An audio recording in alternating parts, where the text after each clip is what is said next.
welcome to the studio here at Enlit Europe in Frankfurt. Today I'm joined by Patrick Clerens and we're going to talk about energy storage. Welcome, Patrick. It's a pleasure to have you. Thank you for inviting, Pam. Very happy to be here. Excellent. Firstly, do we have enough projects in the pipeline to secure the amount of gigawatt hours that we need?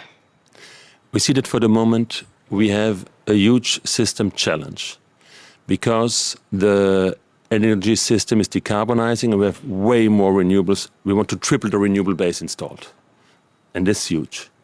So we need to balance this with new storage, new interconnection and new system integration in general. In Europe we have 60 gigawatt of storage today, and the 60 gigawatt of storage today, they represent the tip of the iceberg what we need. So in Europe we grow with 1 gigawatt per year. That's not enough. We still have double-digit growth because we start from a low level, but we need to facilitate the rollout faster and more uniform in Europe. So what we are asking at EASE is that we install 200 gigawatt of storage in 2030 and 600 gigawatt of storage in 2050. And if you do this, you will manage to achieve the renewable goals and to integrate this energy into the system. So do we have enough projects in the pipeline? Yes, we do. Is it fast enough? No, it is not. Well, that certainly is a very appropriate summary for us. Thank you. If I can ask specifically about long duration storage, what technologies are you seeing come to the fore? What is exciting for EASE at the moment? Yeah, we see a bunch of technologies, and there's not one single winning technology. The silver bullet is not existing on energy storage because the challenges in the system are so big. So you cannot only go for long duration storage. You need to have milliseconds, seconds and all of it. But economically, the biggest challenge is the long duration storage. So we see that for the seconds and milliseconds, we have system services, revenue streams, that's all working. But what we don't have is how to store energy for weeks and months and seasons. So we need to develop the market design for these technologies in order to have a revenue stream and to make it economic, so you have a market pool. There are loads of technologies out. So there's pumped hydro storage, which is the biggest storage we have today. We see that we have liquefied air, compressed air. We see heat storage, which is very cheap actually to store it in heat form, and half of our energy which is consumed as heat. So we need really to increase all technologies we have, and these are just a glimpse of technologies. New technologies are coming online, which are allowing this by very innovative systems. So I think there's no cherry picking of technology. The market design should enable all storage technologies to compete, and then the best one for the needed application will win. You mentioned market design, and I realize that is an important element. Patrick, is there more that we can do perhaps from a policy perspective to ensure that the market enables development and deployment of storage?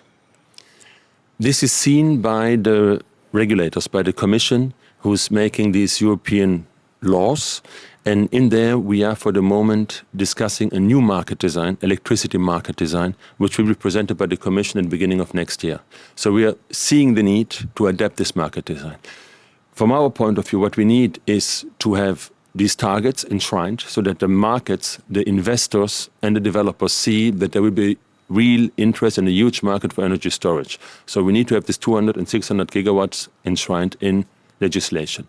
We need to have a definition of storage which facilitates its regulatory treatment. So we would advocate to have energy storage as a non-element of the energy system, alongside generation, transmission, distribution and consumption, and energy storage is the fourth element. That's where we would like to go. So you don't need to put energy storage in one of these existing boxes because it could fit in all three boxes, and that's very complicated.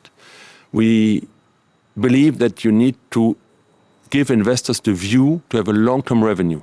Otherwise, they will not invest. They will go to renewables, which have a long-term revenue. They will go to other technologies, which have a long-term revenue, a security of revenue. So you need to allow this also in the market design. For the moment, system services are prohibited to be longer than 1 day.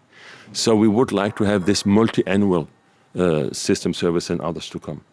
And we see that if we want to decarbonize by 2050 to zero, we need to start to decarbonize also the system services, meaning that we need absolutely to decarbonize the ancillary service, all the rest.